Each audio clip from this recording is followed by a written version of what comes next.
Hi, everybody. Welcome to another episode of The Morale Booster with John Ughulu.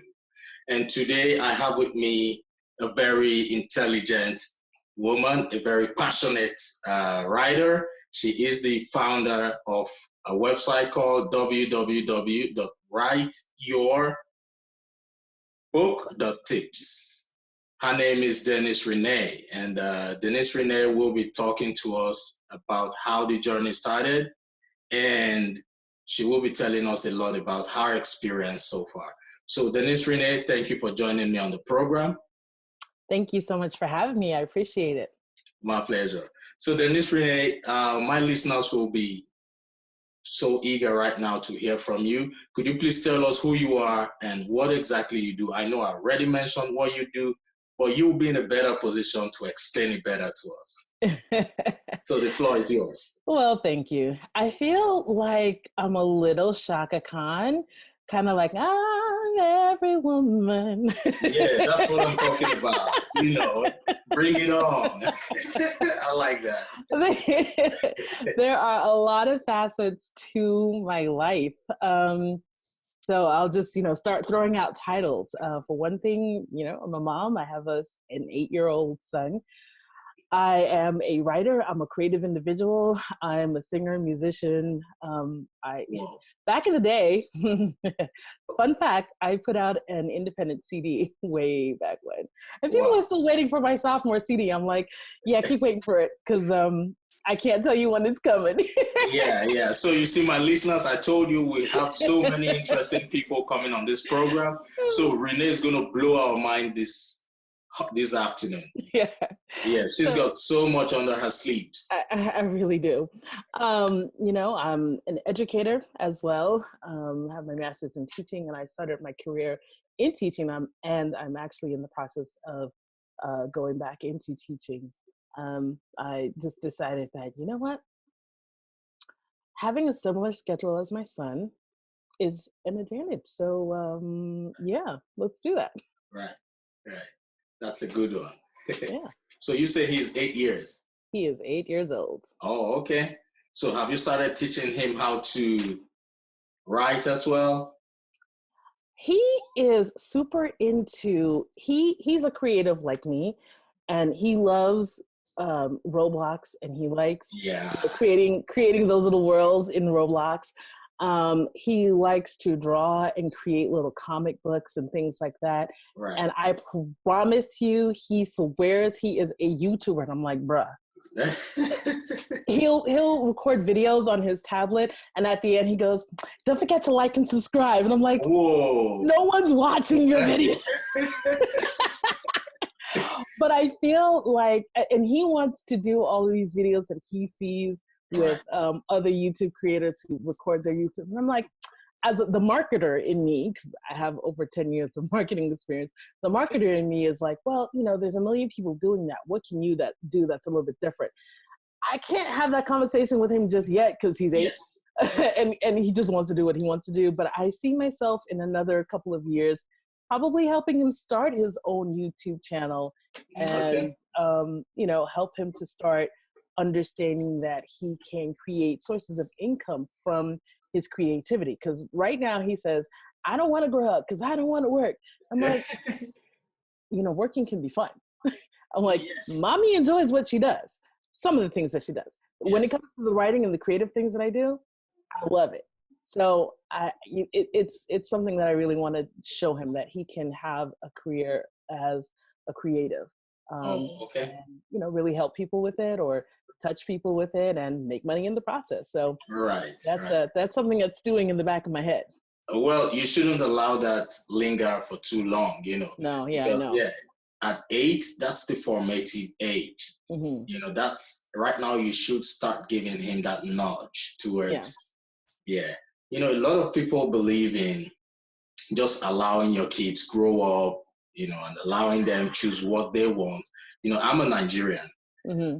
and we grew up knowing that our parents identified our interest when we were much younger, and they always give us that nudge. If they notice, like, for instance, you like to be a doctor, or you want to be a police officer, you want to be an engineer, they'll start telling you from that day that they noticed it, that you will be a doctor.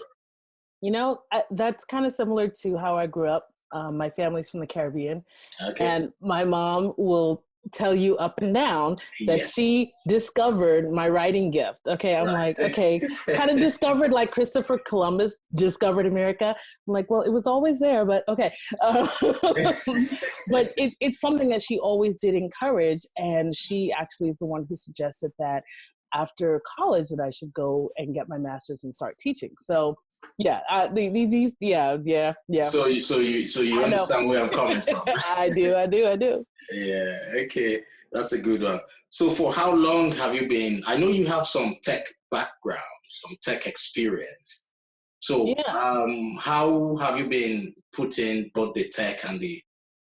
Did you work for any tech companies as a tech rep or as an IT person?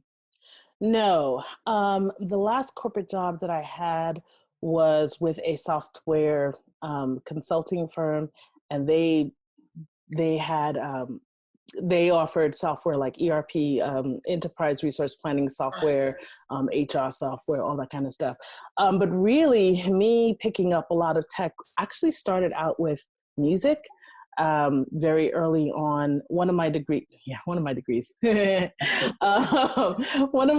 is in music. I double majored in English and music, and I learned how to, record in a studio, and I started all that stuff in college. And when I came out of college, a couple years after, I went to a school in New York. It's not there anymore, but it was called the Institute of Audio Research, and I studied to be an audio engineer. And I used to run the sound in my church. I used to lead the music team there. So I was dealing with the musicians and the music and the singers and all the tech. And so it's just, I don't know, it's just kind of been something that's always been there. And then recently, with me moving my business to using a lot more videos, having to just sort of learn, lighting and all kinds of different things. So it's just something, I've just picked up some tech skills along the way to help me accomplish whatever it is that I needed to accomplish. Right, that's a good one. But I wouldn't call myself a technician. If anything, the label I would give myself is a creative entrepreneur. Right. Thanks for letting us know about that. Okay. Okay, so let's go back to your writing part, your writing portfolio. Because I'm actually writing a book. Okay. It's my first time trying, so I know I have so many jargons in there. Well, so do you work with starters, or you only work with people who are already established? No. So I work with people who have written a book before, or with people who this is their first time writing a book. So people like myself who have a lot of jargons in the story. So I work as a ghostwriter, as an editor, and as a writing coach. So depending on what a person wants to do, what that author wants to do, some authors don't have the time or the skill to do their own writing, so they would hire a ghostwriter. Other people want to be the one to write their book. They feel like, ghostwriter, it's not my words, which is not really accurate, but that's okay. I mean, that's their perception. They want to write the book, but they just need that guidance and accountability. So I provide that with writing coaching. Other people will, do all the writing themselves and then want to hire an editor to say, here, clean this all up. Right. So, I'll work with people in one of those three capacities. Oh, okay. That's a good one. I am pretty sure you just got a client in me, but we'll discuss that off camera. No problem. Yeah. So I was, I've done a lot of work though, but I still need some input. Need assistance. Right. Yeah, that's fine. Right. That's what I'm here for. Yeah. Okay. That's a good one. So what about the work-life blend? What will you say about that? I'm sorry. What's work-life blend? That doesn't exist in my world. I can imagine that. I keep my hands pretty busy between my son, between client work, and something that I about 3 years ago, I quit the last corporate job that I was telling you about. And I quit so that I could work on my writing business full time. I had been freelancing alongside of it for a while. And I had come at a crossroads with that company as well. And it was just time to go. Right. So I was like, you know what, let's do this. So let's get it done. I jumped out of the plane without a parachute. And then it was like, oh, I need to build a parachute on the way down. Right. So, but I'm in the process of being a full-time entrepreneur in the last 3 years. It's definitely had its ups, it's had its downs, it's had its sideways, it's had times where, I've had my plate full with projects and times where it's been crickets. Right. And then, a little bit in between. And so I'm like, okay, all right. So there's just a lot of things that I've just had to figure out since then. So at this point in time, I've just kind of made some other decisions where I'm like, okay, I need to always just make sure no matter what, I have multiple skills, multiple gifts. Let's use them and make sure we always keep, money kind of flowing in. Yeah. Because the bills have to be paid, whether you like that or not. I can't tell the Georgia Power that, my client project is done, so I'm not going to have any money for you. Like, they're just not going to feel that. So they were like, okay, you have no money for us? We have darkness for you. So, they'll be so glad to do that. So, I'm just like, all right, it is what it is. But so for me right now, I'm just always, if my eyes are open, I'm working. Or, I do try to make time. Like Sunday is my day where I try not to do any work. When I'm with my son, we go out, we hang out, we do things after church and stuff like that. So try to be the chill day. But pretty much if it's Monday through Saturday, if my eyes are open, I'm working on something. Right. That's the life of an entrepreneur, especially when one is still nurturing the business. Mm-hmm. You can hardly have time to relax. Part of my challenge has been that I started off one way with my business, and I have subsequently narrowed my focus and gotten more clarity for myself. Yeah. So I feel, even though it's been around for a little while, I feel like I'm just now tapping into my message, tapping into my, really creating a brand. Like before I was just offering services, and I still get people referring business to me for things that I used to promote years ago.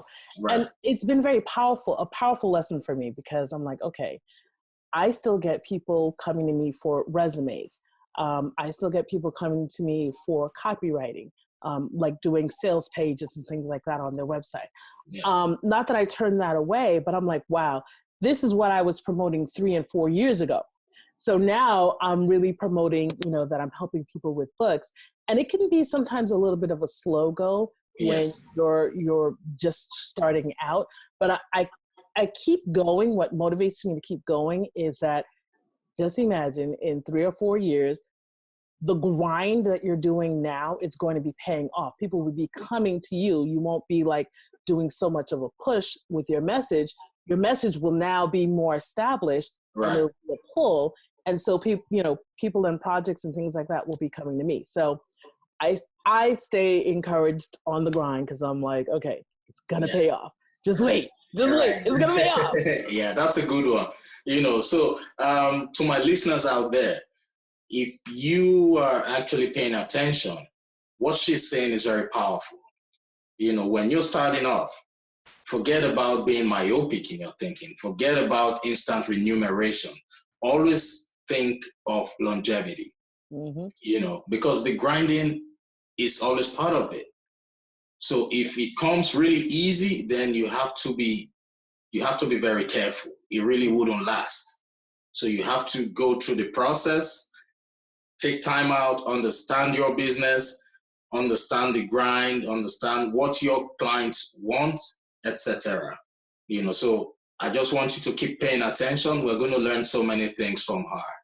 So yeah, thank you for sharing that with us. No problem. Okay. So are you interested in mentoring people, or for first of all, for people who want to get into the writing business? At this stage, are you prepared to start guiding people on how to get started? Can it be used as a second income or like an alternative income stream? Sure, definitely. Excuse me. Anyone who's interested in starting a business, especially a heavily service-based business, I would definitely say you should start it while you still have your full-time career. Right. Because a business requires money to fund itself. You need to market that business, promote that business. It needs its own, it needs its own website. It needs its own stuff. So at the beginning, you have to it's like a child. You have to fund that child's lifestyle for 18 years, right? That's true. Until they get to a point where they can turn around and say, hey, mom, hey, dad, here's, a few bucks for this or whatnot. Yeah. So that would be my first thing. The second thing, there is actually someone who I met a couple of years ago when I was doing a lot of networking events, and she was a little bit, when I met her, she was like, I really love writing, but, I want to start this business, but I'm really nervous, et cetera, et cetera. I don't know if I have all the experience I need. And, I just encouraged her along the way. We didn't have a formal mentoring situation, but, over the years, I've really watched her grow in confidence, and to the point where now I hire her sometimes when I need help on extra projects. Right. So, I mentoring and helping people is something that really comes easily to me, especially as a teacher. It's just kind of what I do. Right. It's just part of who I am, but I don't have like a formal mentoring program per se. The formal mentoring, I guess, that I do would come in the fact of me actually doing writing coaching for people. So that's more so them helping them on their specific project, not necessarily them coming into the business of writing. But I mean, I've got tons of information and tons of resources. If someone's like, hey, I want to get started in the writing business, yeah, I've got lots I could share. Oh, okay. That's a good one. I like that. Yeah. So you already talked about encouraging people not to give up their employment if they want to start doing this as a business. So they should hold on to their employment. Then hold on to that health insurance, honey. Yes. Okay. Because nobody got time for paying these crazy health insurance prices. Exactly. Yeah. Okay. So we talked about that. So what about for those people who are having, they know they have a passion for writing, but they're having these limiting beliefs that they do not know what entrepreneurship holds for them, and are finding it difficult to even try. They don't even want to register a business name. They don't even want to start reaching out to people for business, but they have those gifts. But for some reasons, there is a mental block that they cannot do it. So what's your advice for people like that? I hear two different things. There could be people who want to start a writing business, and then there could be people who want to write books as a second source of income. So maybe they're interested in writing fiction or something like that. In either case, for anything, whether it's writing or any other kind of business or idea, there has to be the point where you believe in yourself enough to take the first step. Right. And that first step might be, hey, I'd really like to do this. I don't feel like I know enough. Then that first step might be to educate yourself. Find books, find podcasts, find websites, find, a mentor or something like that. People who are doing what it is that you want to do, start following them, start listening to them. How did they get started? And start and pick an action and just take the first step. You cannot, eat an elephant in one go. You just Right. have to eat the elephant bite by bite. So it may seem huge and insurmountable, but no matter what goal you want to accomplish, it just happens step by step. So just take that first step. And if that first step is just getting educated on what it is that you want to do, then that's your first step. Okay, that's a good one. That's a good one. All right, so what's your opinion about this platform? Because typically I always like to ask people what they think about what I'm doing, bringing people on board to talk to people out there, help them identify, their strengths and their weaknesses. So what do you think about it? No, I really love anything where people are looking to help other people. Like I said, that's just kind of a natural thing for me. And I gravitate towards people who are doing that, or platforms that are sharing that type of knowledge. So I'm here for it, and I did get a chance to watch a couple of episodes. So I was like, okay, all right, let's go, and finding about very interesting people who I would have never known about before. So I think it's really awesome. Okay, thank you. And I've been watching your videos on Instagram. They're awesome, great videos. You're coming out so strong. When I see the videos, I smile. I say, yeah, she's gonna be on my program. So, it's a very powerful one. I like that. I like what you're doing. Keep doing what you're doing. And like I don't need to tell you, whatever we're doing consistently will definitely pay off at the end most of the certainly. day. Most certainly. Right. Okay. So you're on Instagram. What other social media are you on? My main social media platform is really Facebook. That's where I get more views on my videos, but more people contact me through Facebook. I do have a presence on Instagram. I just started that account maybe a couple of months ago. I haven't been showing it the love that I should be showing it, but you know what? I also have a YouTube account. I deleted my Twitter account last year because I was just like, and one thing I would say to anyone who feels overwhelmed by social media, because in my last job, I was a social media manager, and I also used to advise people on social media and help them get, clients through social media and stuff like that. My thing is, whatever business you want to promote, or your brand or your message that you want to promote, figure out which platform is your target audience on. Are they younger? Then maybe TikTok or Snapchat might be the platform for you. Are they kind of middle-aged and older? Then Facebook might be the one for you. Are they kind of millennials? Instagram might be the thing for you. Are you looking for your videos to have a long-term reach and pop up in Google? Then YouTube might be the platform for you. So the thing is, you got to know where your audience is and focus. And it's okay to focus on one social media platform. Because it could be, especially if you're a small or a one-person shop, you cannot do everything, right? But as long as what you're doing is effective, then do that. So I put the majority of my effort right now onto Facebook. As I grow and expand, I'm going to hire out social media managers so that they can help me be more effective on the other platforms.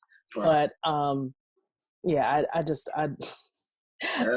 refuse to stress out, and the thing is that you also have to stay on top of the changes that these platforms are continuously making. And it's so important that no matter what those platforms are doing, that you figure out a way for the audience that you're growing and developing, get them off that platform and into your own, email list or text marketing list, so that now you have their contact information and you can have conversations with them outside of social media. Because if any of those platforms shut down today or put a strike on your account or anything like that, your business could be dead in the water. So you want to always just make sure that you're inviting people off of social media and into your own world, into your own communication, devices. And yeah, because that way you have a business. Otherwise, bless you. You do not want to be at the mercy of Facebook, which owns half the most popular. So, I mean, Facebook owns Instagram, they own WhatsApp. I mean, they own it all. So we don't want to be at the mercy of them. That's a good advice. I'm so glad you said that, because, at times it overwhelms me. It's overwhelming, yeah. Yeah, but because of the kind of person I am, I've been able to just say, this is the one I want to focus on. Mm-hmm. So at a point, I feel maybe I'm not doing enough, but for the fact that I am going based on my plans, I have a goal to focus on a particular one, I just feel, okay, no problem. Later on, I could face the others. So what you said has reassured me that I'm not doing the wrong thing. I'm doing the right thing. Awesome. So that's good. Awesome. I like that. Thank you. So, I really do appreciate you for joining me on the program. To my listeners, we're going to be giving you so many wonderful people like her. We're bringing them on board so you can learn one or two things from anybody who comes in. And if you have any comments, please feel free to reach out to me. If you are interested in writing your book, please reach out to Denise-Renee. She would be able to help you from start to finish. Absolutely. Yes, I am so sure I will reach out to her, because I'm writing my own book. So let's do that. Let's help ourselves. Let's make the world a better place. And she just said something about networking. If you're starting a business, networking is key. That is key. Yeah, because it is from your network that you will get the best business. Absolutely. All right? Yeah, so whatever you're doing, keep doing it, keep grinding. Forget about instant gratification. It always disappoints. Always think of longevity. And do you have any you want to give us your social media handle? Sure. So people can connect with me on Instagram using @WriteYourBookTips. You can also find me on Facebook at facebook.com/WriteYourBookTips. And you can visit my website at www.writeyourbook.tips. And if you want to check out my YouTube channel, I'm desperately trying to grow my little YouTube channel. You can find me at youtube.com/Denise-Renee Copywriter. Awesome. That's a great one. And you guys know where to always find us. You can use the hashtag TBMJU. So the Morale Booster JU. Hashtag TMBJU. Right. I repeat, hashtag TMBJU. So it simply means the Morale Booster with John Ughulu. All right, so thank you, Denise-Renee, for joining me on the program. And I look forward to having you on so many other episodes in the future. Sure thing. Thank you so much for having me. My pleasure. All right, have a wonderful rest of your day.